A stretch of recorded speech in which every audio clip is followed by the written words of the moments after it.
बरं तुम्हाला सांगते, पाटा वरवंट्यावर रगड रगड रगडली जाते डाळ. उन्हाच्या काहिलीमध्ये ते मस्त सुकवले जातात, पण वर्षानुवर्ष टिकतात आणि खाताना त्याची चव जिभेवर रेंगाळल्याशिवाय राहत नाही. मला काय वाटतं ना, हे आधीच्या पिढ्या ज्या आहेत, आधीच्या आज्या आहेत, त्यांचं खरंच मनापासून कौतुक आणि आभार मानले पाहिजे. कारण किती प्रतिकूल परिस्थिती होती, साधनांची उपलब्धता कमी होती, परकीयांची आक्रमणं असायची, सुरक्षितता नव्हती, पुरुषप्रधान संस्कृती होती, जिथे त्यांना आहे ना शिक्षणाचाही अभाव होता. तरी उपलब्ध साहित्यामध्ये, उपलब्ध साधनांमध्ये परिस्थिती प्रतिकूल असताना आपण आपली आणि स्वतःच्या कुटुंबियांची कशी काळजी घ्यायची याची जाण त्यांना खूपच छान होती. तक्रार न करता एक एक एक अशा पदार्थ त्यांनी शोधून काढला, तुम्हाला सांगते. तर आज आपण असे सांडगे करणार आहोत. म्हणजे बघा, डिहायड्रेटेड फूडचा जमाना आहे, त्याच्यासाठी आपण तंत्रज्ञान वापरतो, पण कुठलंच तंत्रज्ञान साधन न वापरता आपल्या आधीच्या पिढ्यांनी हे इतके उन्हाळी वाळवणाचे प्रकार शोधून काढले आहेत. आणि त्याचा श्री गणेशा आपण कायम सांडग्यांपासून करतो, हो की नाही? नमस्कार, मी मधुराज रेसिपी फूडीमध्ये तुम्हा सर्वांचं खूप खूप खूप मनापासून स्वागत. आपल्या आधीच्या पिढ्यांबद्दल मनापासून कृतज्ञता व्यक्त करत आजच्या आपल्या उन्हाळी वाळवणाच्या सिरीजला आपण सुरुवात करूयात. तर 1 किलोच्या प्रमाणात आपण हे सांडगे करूयात. त्यासाठी साहित्य काय काय घेतलं ते बघूया. इथे घेतली आहे अर्धा किलो चणा डाळ, पाव किलो मूग डाळ आणि पाव किलो मटकीची डाळ. तर इथे काय केलं, या सगळ्या डाळी 3 ते 4 वेळा स्वच्छ धुतल्या आणि रात्रभर भिजत घातल्या होत्या. हे बघा, हे ना लगोलग आमतं प्रकरण. रात्रभरात इतका छान त्याला फेस आलाय बघा. डाळी स्वच्छ धुवून रात्रभर किंवा किमान 6 ते 7 तास तरी भिजत घालणं अगदी गरजेचं आहे. आता या भिजवलेल्या डाळींमधलं पाणी पूर्ण उपसून काढूयात. आता या भिजवलेल्या डाळी पुन्हा एकदा स्वच्छ पाणी घालून धुवून घ्यायच्या. आपण आहे ना रेसिपीचं साहित्य स्टेप बाय स्टेप बघतो. तर आता हे सांडगे करण्याकरता तुम्हाला सांगते, एक वाटण आपल्याला तयार करायचं. त्यासाठी काय काय साहित्य घेतलं ते बघूयात. 10 ते 12 हिरव्या मिरच्या, 10 ते 12 लसूण पाकळ्या आणि 1 टेबलस्पून जिरं. आता हे खलबत्त्यामध्ये कुटून घेतलं तरी चालेल, मी मिक्सरला वाटून घेते. हिरवी मिरची, लसूण, जिरं. झाकण लावायचं. पाण्याचा अजिबात वापर न करता भरड काढायची फक्त. हे बघ, थेंबरही पाणी नाही घातलेलं, परफेक्ट भरड तयार आहे. आता या भिजवलेल्या आणि स्वच्छ धुतलेल्या डाळी पाटा वरवंट्यावर पूर्वी वाटायचे, पण आता आपल्या सोयीप्रमाणे आपण मिक्सरमध्ये वाटून घेऊया. शक्यतो आहे ना हे चटणी पॉट घ्यायचं छोटूसं, त्याच्यामध्ये डाळ छान वाटली जाते, खूप भरड अशी राहत नाही. कारण सांडग्याला एक संधपणा पण आला पाहिजे पाडत असताना. झाकण लावूयात आणि मिक्सरमध्ये छान भरड काढून घ्यायची. वाटत असताना अगदी लागलं तर चमचाभर पाणी घाला, पण पचपचित मिश्रण करायचं. आणखी फिरवून घ्यायचं. डाळ दिसते, ती डाळ मोडली गेली पाहिजे सगळी.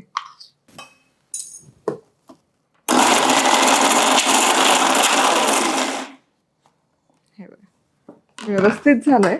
आता हे मिश्रण एका मोठ्या भांड्यात किंवा असं परातीमध्ये काढून घेऊ. आता याच प्रकारे सगळी डाळ मिक्सरला मी फिरवून घेते. पाण्याचा वापर न करता आधी फिरवून घ्यायची आणि मग लागलं तर नंतर थोडं पाणी घालू.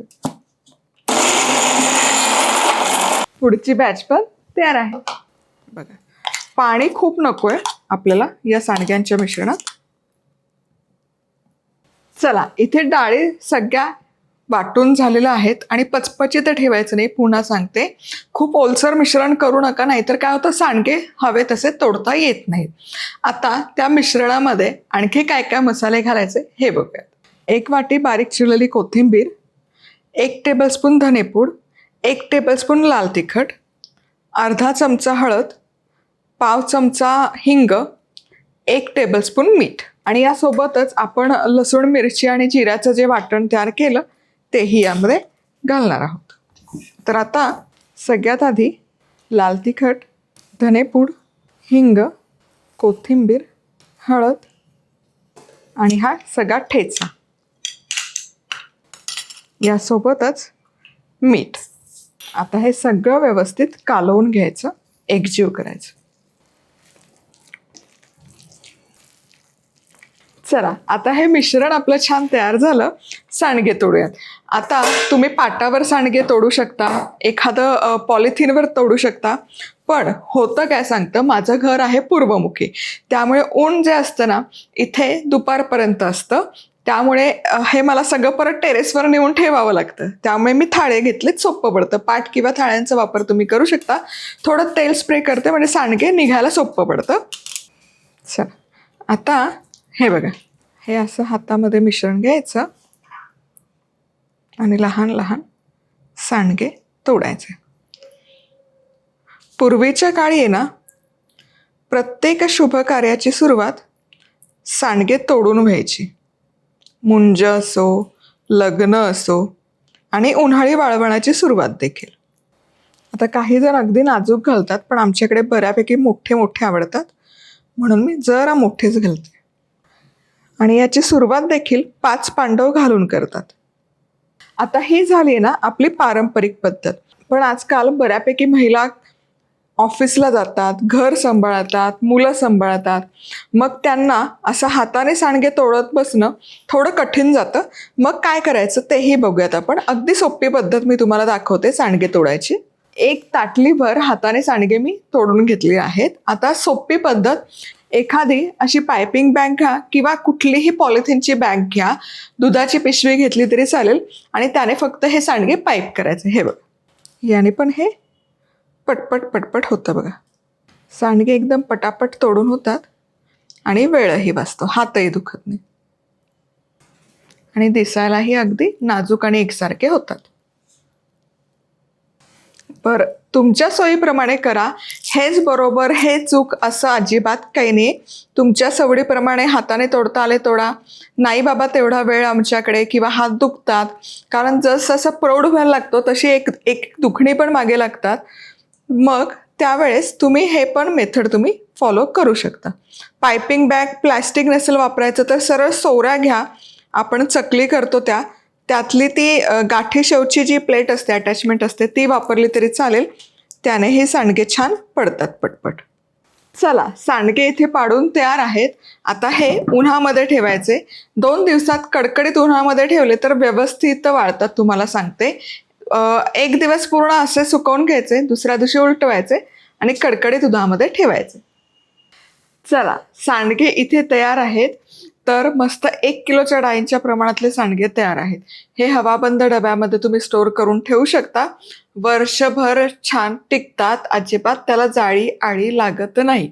फक्त हवाबंद डब्यामध्ये ठेवा, याची काळजी घ्या, कारण बाहेरचं काही जीवाणू असतील, जंतू असतील, पाखरू असतील तर त्यामध्ये घुसले नाही पाहिजे डब्यामध्ये.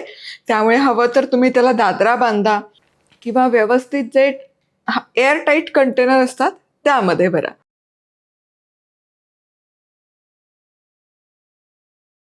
चला, आता पुढच्या भागामध्ये सांडग्याची भाजी, हेच सांडगे वापरून सांडग्याची रस्सा भाजी कशी करायची ते बघूयात. पुन्हा भेटूयात अशाच कमाल आणि धमाल रेसिपी सोबत. तोवर मस्त राहा, खुश राहा, आनंदी राहा. सगळ्यात महत्वाचं, खात राहा.